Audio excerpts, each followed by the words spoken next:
video. But anyway, the reason I decided to sit on the stairs and do the video is I wanted to talk to you guys about the seller situation and how sellers should understand what real estate agents should be talking to them about, and the fact that people out there think that they should really buy and sell real estate without real estate agents.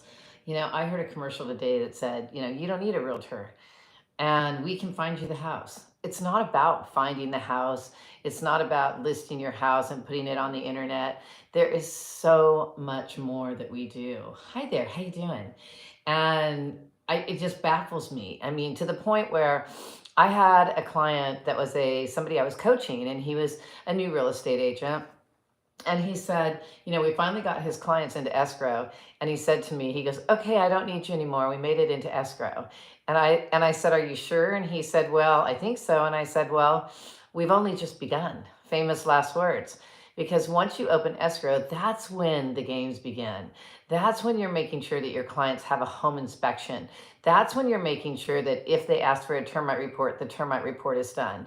That's when you make sure that their loan is going through and all the paperwork is going through correctly. That's when you make sure that your clients fill out the paperwork and they understand how to hold title. Now, one of the things about title, we're not allowed to discuss how to hold title with them because we're not attorneys. We're not real estate attorneys. But they can actually, the best way to figure out how you're going to hold title is to Google how to hold title and then in the state that you're in. So for instance, I'm in California, you would do how to hold title in the state of California. And the other things that you need to research. So if you don't put your title the way that you figure out later on that you want it, you can always change it. So you can always change your title once you've purchased the home and you have your loan. For instance, you can put it into a living trust after you've already purchased the home as husband and wife as joint tenants. So I think the main thing to talk about that I came on right now is it just baffles me that somebody would buy or sell a home, which is the biggest investment in your life, without using a real estate agent.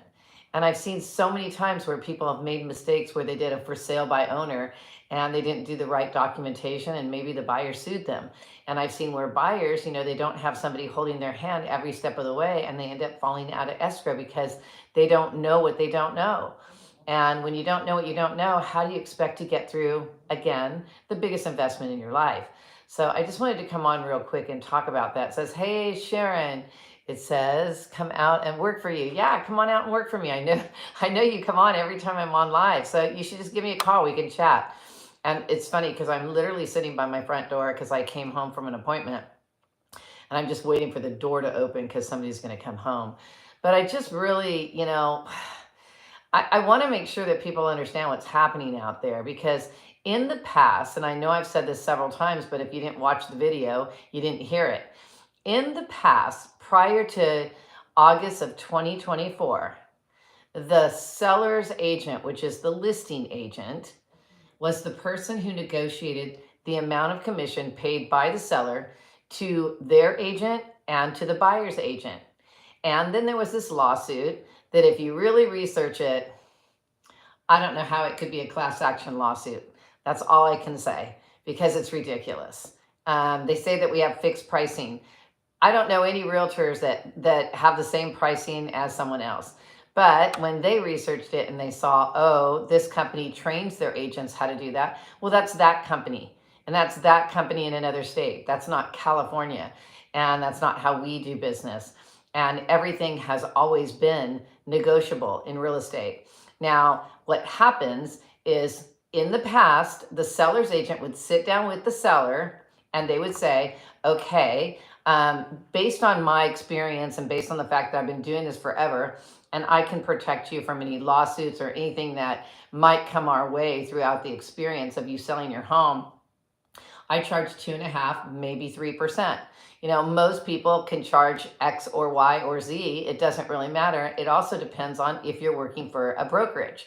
Some brokerages tell their clients or their agents, we don't care what you charge, but we need to make at least this much off your deal. So everything is different. There's no collusion anywhere. And so at that point, the seller's agent would tell them how much they're worth and tell them what they charge.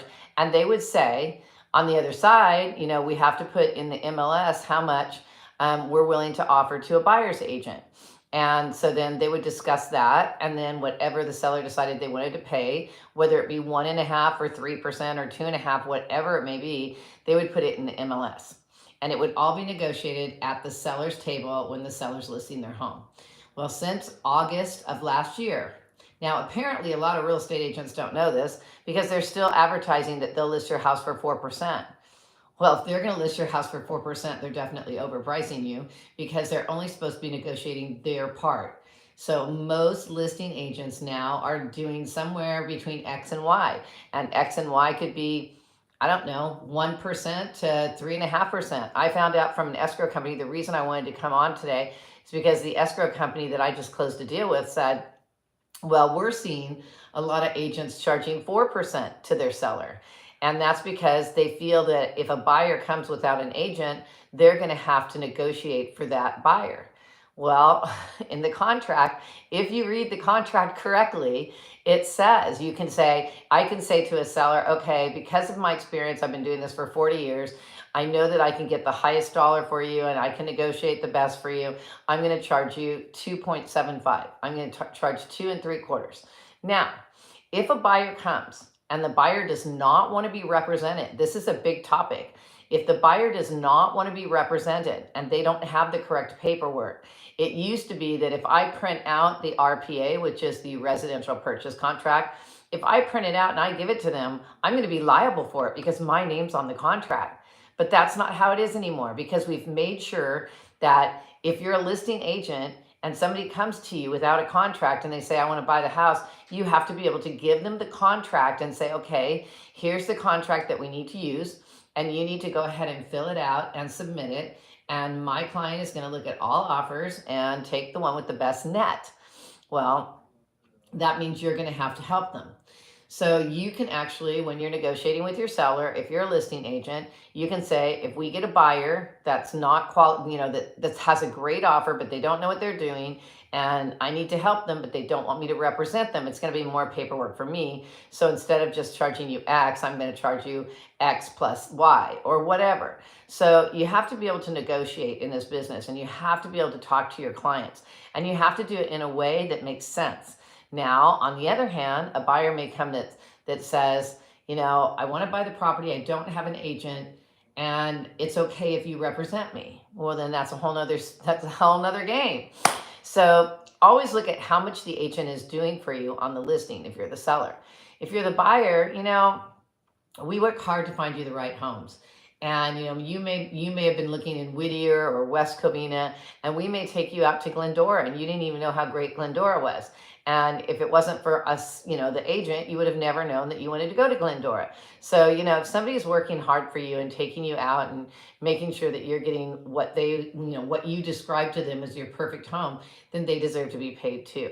So if you guys have any questions about what I've talked about today, feel free to go ahead and put it in the chat. I will answer all your questions. Of course, if you're in a different state than California, it might be done slightly differently.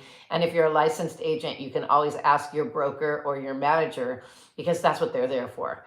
Your broker or your manager should always be there for you to be able to ask questions, especially when you're writing offers or you're looking at offers out on the seller side.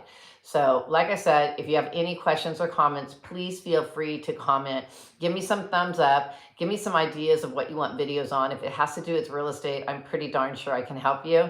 And if you're thinking about becoming a mortgage loan originator, I can help you with that too. Now, one more thing.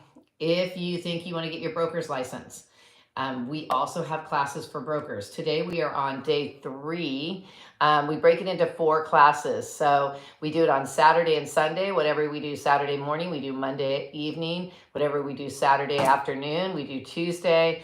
Sunday morning is Wednesday, and Sunday afternoon is Thursday. So if you miss the class on the weekend, or if you miss something on the weekend and you want to see it during the week, all you got to do is reach out to us if you're already registered to take the class, and we'll go ahead and send you the link to the class that we're doing that night.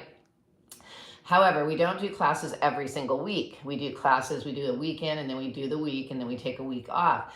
If your exam is coming up and you need help, we have a thing called instant access. And instant access allows you to watch our live classes that we taught, and you're able to ask us questions. If you buy the instant access, not only you're able to ask us questions, but you're also able to join the live classes. So we try to make it as easy as possible for you to pass your real estate exam. And if you have, like I said, any questions, reach out to us. So have an amazing evening.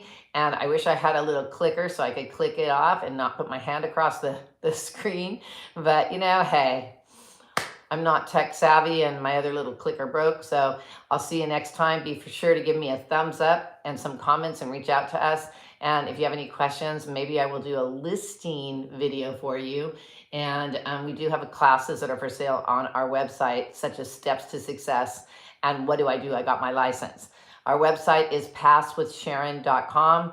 And like I said, we're here to help you. Have a great evening. Bye.